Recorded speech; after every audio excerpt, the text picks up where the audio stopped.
Orang yang mendapatkan hidayah dan orang yang kembali kepada Allah yaitu orang yang beriman dan orang yang hatinya tenang karena zikir. Yang kedua, alladzina amanu wa amilus shalihat. Orang yang beriman dan orang yang beramal soleh. Beramal soleh itu artinya melakukan kebaikan, banyak kebaikan. Tuba lahum wa husnu ma'ab. Bagi orang yang beriman dan beramal soleh, jadi menggabungkan antara iman dan amal soleh. Amal soleh itu perbuatan yang baik. Di samping dia meyakini, di samping dia punya keyakinan, punya iman, dia juga melakukan banyak kebaikan. Tuba lahum wa husnu ma'ab. Bagi mereka kebahagiaan dan sebaik-baiknya tempat kembali. Jadi syarat bahagia itu, kalau saya biasanya mengatakan bahagia tanpa syarat, ternyata Al-Quran mensyaratkan bahagia itu dua. Satu, beriman, punya keyakinan. Dua, beramal soleh. Orang yang tidak punya keyakinan, tidak punya iman, hidupnya pasti galau. Orang yang kufur, orang yang ingkar terhadap kekuasaan Allah, bahwa di dunia ini ada sang pencipta namanya Allah, bahwa hidup kita itu dalam genggaman Allah. Kalau orang mengingkari ini, maka dipastikan hidupnya ruwet, tidak bahagia, tidak tenang. Karena apa? Orang yang tidak beriman itu dia akan selalu suudzon sama Allah. Dia akan selalu berprasangka buruk terhadap semua kejadian hidupnya. Loro, waduh loro terus gak iso nyambut gawe. Wayah gak duwe duit, waduh gak duwe duit ngene iki kok. Jadi seakan-akan dipastikan orang yang sandarannya kepada selain Allah, tidak iktimat ala Allah, tidak bersandar kepada Allah, hidupnya pasti tidak tenang. Kalau tidak tenang, bisa dipastikan dia tidak bahagia, karena pola pikirnya selalu negatif. Berbeda dengan orang yang beriman. Orang yang beriman itu dengan segala kejadian yang terjadi terhadap dirinya, itu ada pesan cinta dari Allah. Misal kita diberi sakit oleh Allah, pesan cintanya apa? Oh, kita ini pahala kita sedang ditambah, dosa kita diampuni. Itu pesan cinta. Kita punya mobil, alhamdulillah seneng. Dadak mobil misalnya pelot misalnya, tahu-tahu takwin ngantem pitik kena mobil sampean berang misalnya. Itu kalau orang tidak punya keyakinan, tidak punya iman, tidak punya amal soleh, mesti mikir, pirang juta ngono ya. Perkara ning uteke ning pikirane wis ana duit. Berarti Cak Win harus tanggung jawab. Tapi kalau orang tahu pesan cintanya, alhamdulillah Cak Win bu antem, lah nek ngene kok jate koko anyar. Nanti Allah, wong Gusti Allah ngeridani diantem kok ya Gusti Allah gawelekno dalan piye carane duwe duit digawe ngecetno sing anyar. Jadi setiap kejadian orang yang beriman itu tahu pesan cinta Allah. Nah, pesan cinta itu namanya hikmah. Jadi kalau ingin bahagia syaratnya dua. Satu apa? Iman. Dua, beramal soleh. Amal soleh bagi seorang yang beriman itu keniscayaan. Keniscayaannya seperti ini. Kebahagiaan itu dilahirkan dari dua hal, iman dan amal soleh. Kalau amal soleh ini kurang, hanya keyakinan kita yang bertambah, maka ini belum cukup. Allah akan mengirimkan rasa futur. Ngerti futur? Apa? Galau. Jadi sampai misal tahu-tahu aku kok gak ngerti apa-apa ya, kok sumbek pikiran kok sumbek. Saya tidak tahu penyebabnya, padahal aku yo gak maksiat, aku yo gak ngelakoni dosa, tapi tahu-tahu pikiran sumbek. Oh, kalau Anda tahu-tahu pikiran sumbek berarti Anda belum berbuat baik. Maka saat itu langsung ambil bagian, apa sing perlu dibantu. Ana wong susah apa sing bantu, sampean bantu, seketika Allah akan mengambil futurnya. Lah, aku rasa neng apa-apa Pak Yai sumbek bendino lho, berarti awakmu ora tau amal soleh. Wong sumbek kok sampai bendino, itu berarti awakmu ora tau nglakoni amal soleh. Sing dipikir awake terus. Makanya gampang nek pengen sumbek siji, aja mikir wong liya, mikir awake terus. Sing sugih aku, sing duitku akeh aku, aja sampai ketemu wong kok nek utang aku, wis pokoke ngono terus sumbek gampang. Kok nek duit njaluk bojo ning KDS, hus, ora nglumpuk kok. Wah, lha iku wis dijamin apa? Sumbek. Wis jamaah ngaji ati cek ning sing sumbek niku nemen. Kalau kita berbicara dulu Nabi Musa, kenapa diutus Allah kepada Fir'aun? Padahal saat itu Mesir sedang dalam kejayaannya, dalam kejayaan peradabannya. Bendungan terbaik saat itu, Sungai Nil dikelola, sehingga Fir'aun biasa takok, sing garai sungai milih sopo? Aku. Sing bangun sopo? Aku. Berarti sing nukulno tumbuh-tumbuhan sopo? Aku. Berarti kue sopo? Pangeran ngono. Jadi asal usulnya Fir'aun dituhankan karena memang saking membuat makmur gemah ripah roh jinawi ini Mesir. Makanya bersyukur kula jenengan duwe pimpinan rapat kaya Fir'aun dadi ra ngarah nyembah tambah mbok kritik terus. Iku wis tambah mbok kritik terus wis ora ngarah mbok tuhankan wis iku ya syukur tambah mbok kritik terus. BBM naik ya mbok kritik, BLT turun ya mbok kritik, kabeh mbok kritik wis ora ngarah mbok sembah. Fir'aun itu awal mula dia disembah itu karena apa? Makmurnya Mesir saat itu. Tapi karena dia kufur, tidak mengimani adanya Allah, ini yang membuat Allah murka. Bukan karena Fir'aun tidak berbuat baik kepada rakyatnya. Fir'aun berbuat baik kepada rakyatnya. Fir'aun gak zalim terhadap orang-orang Kipti, tapi dia ingkar, tidak punya iman. Lah, orang yang tidak beriman itu hatinya akan dipenuhi dengan kegelisahan. Satu contoh, negara yang maju akhir ini, Jepang, Swedia, itu negara-negara yang ekonominya tinggi. Negara maju itu buruh, ciri khas negara maju itu gaji terendah buruh itu 8 juta. Di Jepang penggawean paling elek itu 8 juta. Yo paling elek cara kene yo sing paling buruh macul ngono iki 8 juta. Di sini berapa buruh maculnya? 80. saulan lah nek 80 sedina 80 ping 3 berarti piro? 2 juta petangah terus. Berarti makanya kita negara berkembang. Kalau saya nggak menyebut negara berkembang, di Indonesia sudah nggak ada orang miskin, yang adanya keluarga harapan. Nggak ada keluarga miskin, adanya keluarga harapan. DKI harapan terus, setiap 5 tahun sekali dikasih harapan terus. 5 tahun kok neng bar mundak DKI BLT lali mundake lali oyo-oyoan BLT, terus kami tua karo lurah dicelatu ngalor ngidul. Wis ngono ya, wis ngono. Dadi lah Jepang itu ciri Mas Covid, mbah tenan mbah ora bocah ning ngarep ditakoki. Ada satu tempat yang disediakan khusus bagi orang-orang ruwet yang ingin bunuh diri, masuknya ke sana. Wis mlebu kuwi ora ngarah ditulungi. Karena di situ memang khusus tempat bunuh diri. Iya baik, apa jenenge? Padahal negara maju kurang apa dia? Gaji paling rendah 8 juta. Ekonomi tinggi. Kesibukan luar biasa. Tapi ternyata ada satu tempat yang disediakan pemerintah, timbang bunuh diri ngerepoti wong akeh, gak usah nyeblok komol, gak usah nyebrang kereta api, gak usah mlebu ning hutan nang ngendat ning ngono, selesai. Dan itu disediakan, difasilitasi. Saking aku sumpek, dan setiap tahun nambah begitu. Tiap tahun nambah, coba bayangkan. Berarti satu-satunya jalan untuk menuju bahagia itu iman dan amal soleh. Di Swedia sama, sampean bisa browsing, sampean bisa cari, bisa tanya orang-orang Eropa. Swedia itu kayak apa negaranya? Maju, bersih, ekonominya tinggi, aman. Ora kaya ning kene.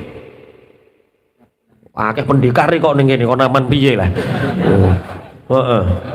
Wis aman sekali, aman.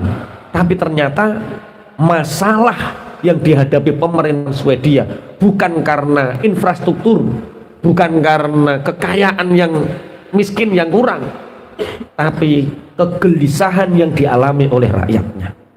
Akeh wong sumpah. Jadi pil koplo tambah naik, dokter psikologis tambah banter, obat-obat tenang nih cak luki laris. Jadi masalah mereka ternyata kegelisahan, sulit tersenyum. Dan saya Jumat ketiga, Jumat ba'da asar, Jumat ketiga. Itu punya majelis taklim namanya Mata Baca. Majelis taklim abang tukang becak. Itu 200 berapa itu orangnya itu. Ngajine gak meneng kalau sampean ngene iki cemlewut dan guyu kemegel tukang becak lho. Tak takoki duwe utang ya kata Pak ya ning guyu gak kaprah. Oh ternyata orang beriman itu unik. Untuk bahagia tidak harus menunggu kaya. Untuk bahagia tidak menunggu fasilitas. Untuk bahagia tidak menunggu sesuatu itu urusannya selesai, tidak. Bahagia cukup raditu billahi robba wa bil islami dina wa bi muhammadin nabiyyau wa rasulah, selesai. Pokoknya nek pangeran kunci Allah, nabiku Muhammad, agamaku Islam, baik-baik saja, enggak ada yang perlu dikhawatirkan. Ya lek kabare aman. Cek nyembah Gusti Allah aku. Cek nyembah Gusti Allah, aman. Ya, karena orang kafir itu akan membandingkan, aku akan sholat kalau hidupku sudah mapan, kalau hidupku sudah banyak uang tabungan saya mau sholat. Pokoknya nek uripku wis mapan, wis ayem, aku lagi sholat. Aku sedekah nek wis tabunganku 50 juta. Kok nek wis 50 juta aku arep sedekah wong utangku yo jek luwung. Dadi lah itu pemikiran-pemikiran orang-orang yang kufur atau ingkar kepada Allah.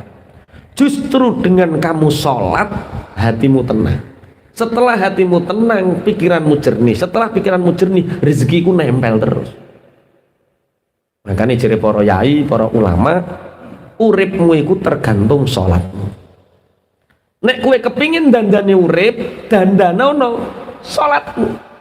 Sholatmu semakin apik di hadapan Allah, semakin baik di hadapan Allah, maka kehidupanmu akan semakin tertata dengan baik. Sedekah ngenteni sugih.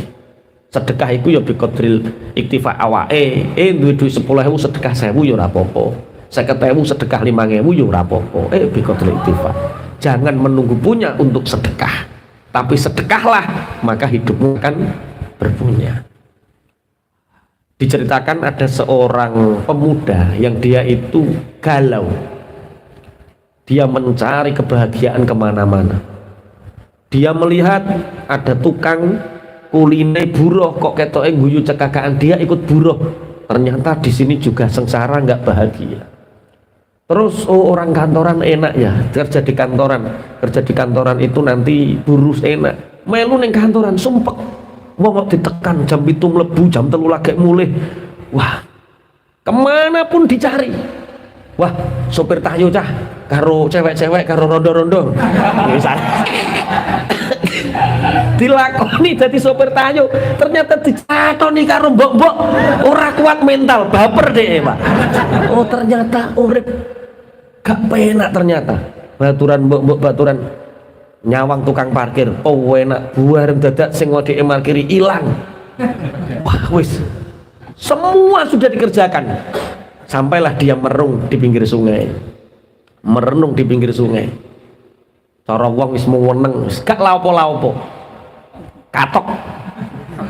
Bertemu dengan seorang sepuh, bertanya, anak muda, kenapa engkau di sini? Kakek, aku kemana-mana mencari kebahagiaan, ternyata kebahagiaan itu tak kunjung juga aku dapatkan. Dari buruh kuli, awakku loro kabeh. Jadi kantoran jenuh dengan aktivitas yang sama tiap hari. Jadi tukang parkir montore hilang, dodolan HP dituduh penadah, wis wakeh. Kalau kamu ingin bahagia nak, iya kakek, turuti kata-kataku. Apa kek? Itu ada kubu, anggaplah kubu itu kebahagiaan, tangkap sebanyak-banyaknya kubu.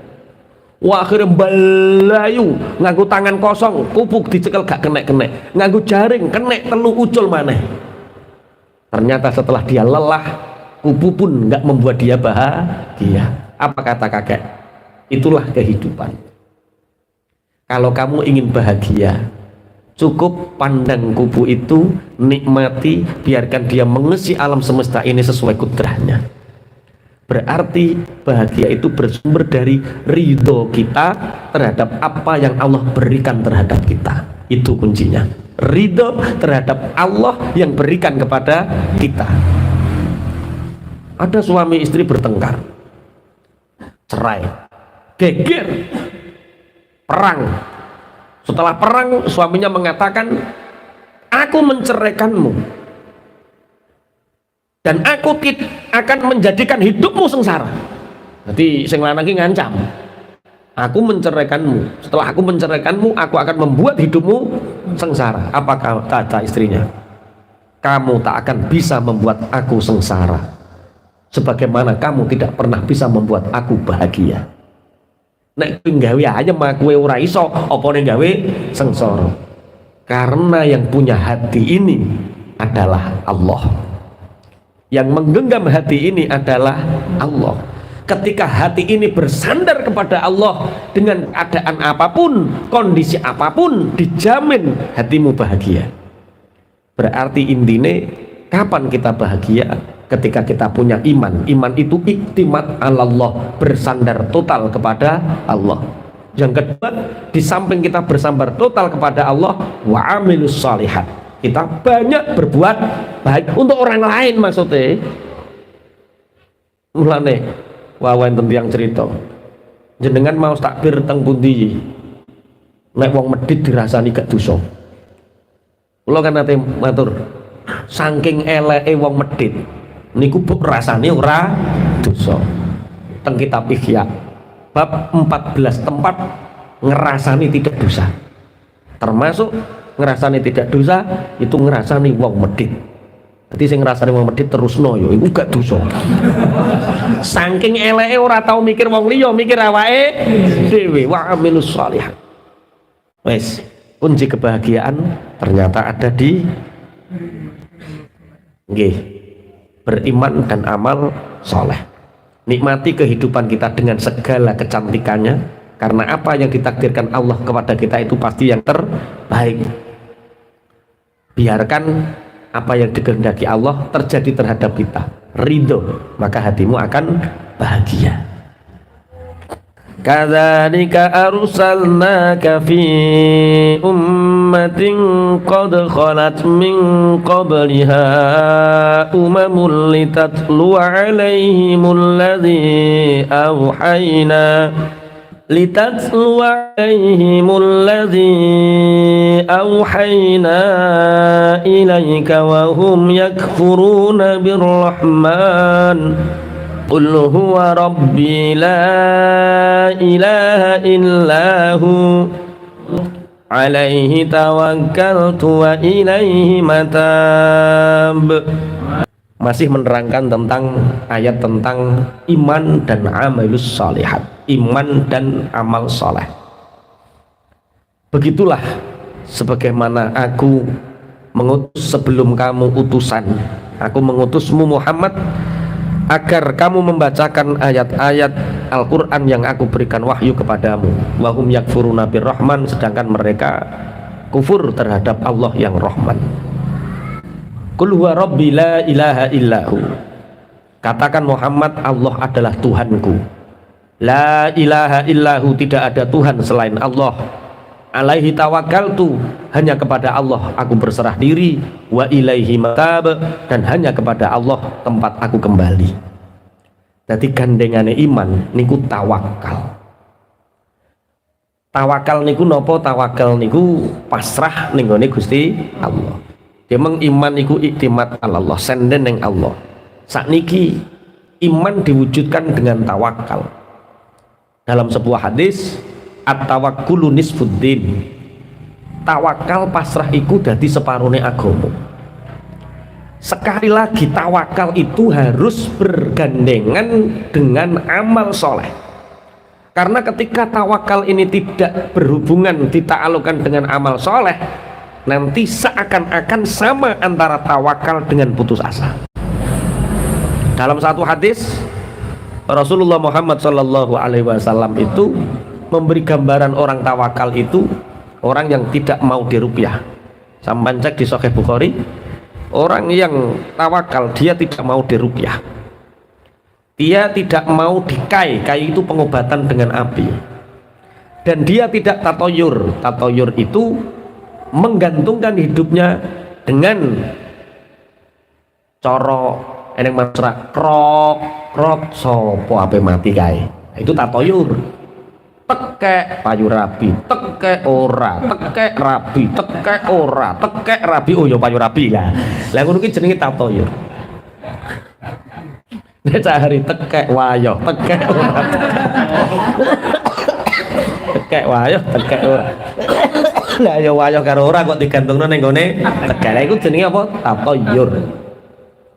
Orang yang tawakal dia tidak meruqyah diruqyah. Tapi saiki modelnya nek wong soleh kaya ruqyah ya. Padahal orang tawakal nggak mau diruqyah, nggak mau dikai. Dikai itu pengobatan dengan api, tidak mau tatoyur. Nabi Musa, ini cerita-cerita sing tawakal, sing versi sampean dhisik. Nabi Musa kan pernah sakit apa jenenge? Ana sing darani sakit untu, ana sing sakit lisan, pokoknya sakit lara untu ngono wae. Nabi Musa ketika sakit gigi, dia tidak mau berobat kecuali mendapat wahyu dari Allah. Akhirnya betul Nabi Musa dikasih resep sama persis. Oh, ditutuli mari. Suatu saat Nabi Musa sakit gigi. Kemudian dia tidak munajat, tidak berdoa dulu. Dia langsung mencari rumput-rumput sesuai resep itu. Ditutulno, ternyata gak mari. Akhirnya dia munajat kepada Allah, ya Allah, kemarin engkau memberi aku wahyu bahwa dengan ini gigimu sembuh. Bareng tak lakoni iki kok gak sembuh. Jawabannya Gusti Allah, zaman pertama kae kowe loro goleki aku, ngerti nek sing ngobati aku. Lah bareng loro sing nomor loro kowe goleki suket. Orang goleki aku. Itu tawakalnya para nabi dulu. Bahkan pernah Nabi Musa alaihissalam tidak mau berobat sama sekali. Kemudian umatnya mengarankan, wahai Nabi Allah Musa, sakit seperti panjenengan itu obatnya ini. Tidak, aku wis kapok, aku kudu ngenteni Allah. Gusti Allah itu mesti marekno aku tanpa obat. Akhirnya Gusti Allah dawuh ning Nabi Musa, Musa, carilah obat sebagaimana umatmu menyarankan obat itu. Dicari, sembuh. Kenapa ya Allah? Orang yang tawakal dekat sekali, kalimullah yang sangat dekat denganmu, engkau menyuruhku untuk mencari obat yang sama dengan mereka. Ciri Allah, hai Musa, kamu jangan ingin aku menghapus keadilanku. Orang ikhtiar berobat itu ibadah. Nek niati ikhtiar, tapi nek gantungno warasmu neng obat, iku sing kleru. Jadi kita membeli obat itu sebagai bentuk ibadah kita, ikhtiar kita bahwa Allah punya sifat adil. Sebagaimana Rasulullah Muhammad sallallahu alaihi wasallam dawuh, innallaha anzalat da'a bad dawa'a. Sungguh Allah itu menurunkan penyakit dan obat. Wa ja'ala likulli da'in dawa'an, dan menjadikan setiap penyakit itu ada obatnya. Fatadawu, maka berobatlah. Tapi wala tadawu biharamin, tapi jangan sekali-kali engkau berobat dengan sesuatu yang haram. Ulong ya jadi goba, tekek ya jadi hasyarat, nyabe undur-undur wakeh sing halal lah apa golek sing haram. Berarti kita berobat itu sebagai bentuk tawakal kita. Karena apa? Karena kita ikhtiar untuk membuktikan sifat keadilannya Allah. Jadi kok umpama kita berobat ora waras, kita ngerti kekuasaane Allah, kudrohe Allah. Umpama dikai waras, kita yo ngerti ikhtiare Allah, awake diijabah oleh Allah. Bahasa ngeten iki paham nggih? Wes iku dalam berobat misal. Atau ceritanya Syakik Al-Balkhi dengan Ibrahim bin Adham. Syakik Al-Balkhi itu muridnya Ibrahim bin Adham. Beliau matur ngeten, Syekh, guru, ya nak, kula kepingin kerja tenggene jenengan, minta izin untuk kerja. Lah berapa minggu cuti pingin mergawi tenanan? 3 minggu Syekh. Ya wis, kamu bisa menjaga toko, bisa keliling membawa barang 3 minggu, tak izinkan. Dulu kan mondok seperti itu biasa. Kalau nggak punya sangu langsung kerja. Terus mondok maneh dinggo. Syakik Al-Balkhi niki izin kali Ibrahim bin Adham untuk kerja 3 minggu. Bareng 3 hari dia itu pulang. Loh, katanya 3 minggu nak, kok 3 hari sudah pulang? Ya Syekh, di perjalanan ketika aku membawa dagangan, aku melihat seekor burung yang kecil, cara kene yo manuk emprit, burung pipit, yang di situ patah sayapnya, sehingga aku berkeyakinan manuk ki ape mati. Ternyata setelah aku istirahat di situ, ada burung besar datang memberi makan, dan ternyata burung itu tidak mati. Terus aku punya pikiran, ini adalah pelajaran dari Allah bahwa burung yang sayapnya patah tidak melakukan apa-apapun, kalau Allah menghendaki hidup akan hidup.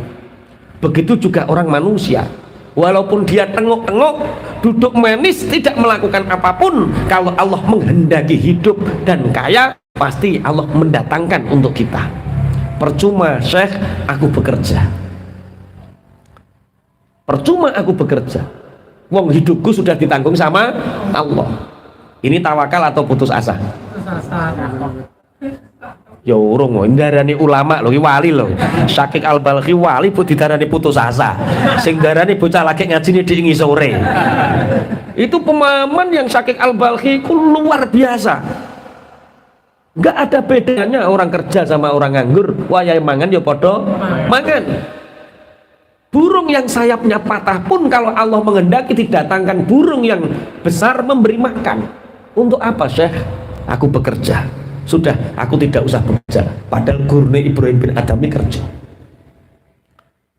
Akhirnya Ibrahim bin Adham mengatakan, ketika tawakal diartikan yang salah, maka di situ engkau telah memahami putus rantainya keadilan Allah. Maksudnya Syekh, bukankah lebih baik kita menjadi burung yang terbang dari atas, menolong burung yang sayapnya patah? Kenapa kamu ingin menjadi sayap yang patah? Kepingin dikei, tomak, diloloh. Kenapa kamu tidak ingin menjadi burung yang terbang kesana kemari mencari dan menolong burung yang sayapnya patah? Ini yang disebut dengan amilus sholihat. Wes, nggawa tasbih astagfirullah. Astagfirullah, astagfirullah. Gak dodolan es, tawakal. Astagfirullah. Gunane apa? Wong aku bakulan es yo cek duwe utang. Ngene tekelan tasbih yo ora duwe utang. Astagfirullah. Orang-orang yang seperti itu, dia telah memutus tali keadilan Allah. Kenapa kamu tidak ingin menjadi burung yang mencari kemudian menolong burung yang sayapnya patah? Cek kurang percaya nih kamen. Menceritakan tentang Abu Umamah. Abu Umamah itu terlilit hutang. Jadi di antara para sahabat sing utangnya kathah niku Abu Umamah. Lah, nek awakmu kok sampai hari ini masih punya utang banyak, ono sanate saka Abu Umamah. Kok duwe anak jenengno Abu Umamah. Abu Umamah, berhari-hari Rasulullah memperhatikan Abu Umamah. Ketika orang sibuk kerja, para sahabat sibuk kerja, dia iktikaf di masjid. Ketika orang sehabis sholat fardu dia pulang, dia iktikaf di masjid sampai berminggu-minggu. Akhirnya Rasulullah nimbali Abu Umamah. Abu Umamah, tak perhatikan engkau kok nggak pulang-pulang di masjid. Cara bahasane saiki, ya Rasulullah, lah yo mulai yo badhe sumpek mikir utang. Nek ning masjid tok pikiran ayem. Akhirnya Rasulullah masyhur, kul, ucapkan, kalau kamu ingin hutangmu lunas, ucapkan Allahumma inni a'udzubika minal ajzi wal kasal. Ini sindiran yang sangat luar biasa. Ya Allah, aku berlindung kepadamu dari sifat ajis, dari sifat lemah, wal kasal, dan sifat malas. Artinya keluar dari sini, gagahlah, tegaklah. Masuk kamu banyak utang, gagahlah, koyo-koyo wong gak duwe utang. Nah, ini masalah mental. Selama orang yang punya hutang nek petuk wong cek ndiluk ora iso lunas, tak jamin ora iso lunas. Tapi nek gagah masuk petuk sing ngutangi sapa bro, cepet lunas Pak. Petuk debt kolektor ngopi bro, lunas Pak. Aku berlindung dari, ya Allah, aku berlindung kepadamu dari sifat lemah. Berarti yang dikuatkan pertama, Rasulullah menguatkan mentalnya siapa? Abu Umamah. Wal kasal, males. Keluar kamu dari masjid, bekerjalah. Sakwise gagah, mentalnya siap, kerja. Agar apa? Agar dapat income. Setelah income bisa saving, bisa nabung. Setelah nabung bisa nambahi modal. Setelah bisa nambahi modal, penghasilannya semakin menggelembung. Kemudian gaya hidupnya simplicity, hidup semurah mungkin, lunas, piro-piro lah lunas. Jadi sing ra lunas itu ya wong sing males, petuk wong ora wani, ngaji ora gelem, kerja wedi. Nah itu ora iso lunas. Kok mau wenengi cek kurang piro terae kok. Kok mau wenengi cek kurang piro terae. Masyaallah, masyaallah. Allahumma inni a'udzubika minal ajzi wal kasal. Ternyata ini runtutan mental, perilaku. Setelah mental ndadani apa? Perilaku. Wa a'udzubika minal jubni. Dan aku berlindung kepadamu ya Allah dari sifat takut. Perkara ternyata wong kebulet utang seperti ini. Saya berbicara Abu Umamah gak sampean. Ini Abu Umamah. Ini riwayat kenapa orang yang punya hutang karo kiai-kiai kayak iki lho, nek kepingin utangmu lunas maca donga Allahumma inni a'udzubika minal ajzi wal kasal wa a'udzubika minal jubni wal bukhl wa a'udzubika min ghalabati daini wa qahrir rijal. Iku riwayat ternyata karena memang saat itu ada seorang sahabat yang bernama Abu Umamah, dan Abu Umamah saat itu terlilit hutang. Satu yang dibenahi apa? Mental. Yang kedua, perilaku. Mental yang asalnya ndiluk dadi ndangak kedot, sing asalnya males menjadi giat, juben yang asalnya takut menjadi berani. Wal bukhl, orang terlilit hutang itu biasanya malas sedekah. Ini dikritik sama Rasulullah. Aku berlindung kepadamu ya Allah dari sifat penakut dan pelit, karena termasuk setan gerogoti keimanan seorang mukmin itu dengan kepelitannya, dengan alasan wong duwe utang ku wajib nyauri utang. Nyauri utang hukumnya wajib, sedekah hukumnya sunnah. Lah nek kowe sedekah ngenteni utangmu lunas, ora ngarah lunas. Sampai matek ora ngarah lunas. Wong a'udzubika minal jubni wal bukhl lho, sing nyebabno kowe terlilit utang perkara medhit. Makanya Masya Allah hutang itu betul-betul belenggu ternyata. Iya toh, apa nyumbang masjid mikir eneng piro duitku cukup to ora nggo ngangsur. Wes gak diterusno. Modelnya terus lenger ngono modelnya sampean. Lenger. Lemes. Sing iso bengok sing lunas. Ya Allah ya Rabbi ya Karim. Pertama tadi apa? Mental harus kuat. Terus nomor loro, perilaku yang asalnya malas menjadi giat. Yang kedua, jangan punya rasa takut. Ojo wedi nek gak diutangi neh, ora utang iba, tambah matur nuwun. Alhamdulillah gak diutangi, jadi gak iso utang. Jangan takut di blacklist, jangan takut dianggap apa, yang penting kamu nyaur lunas.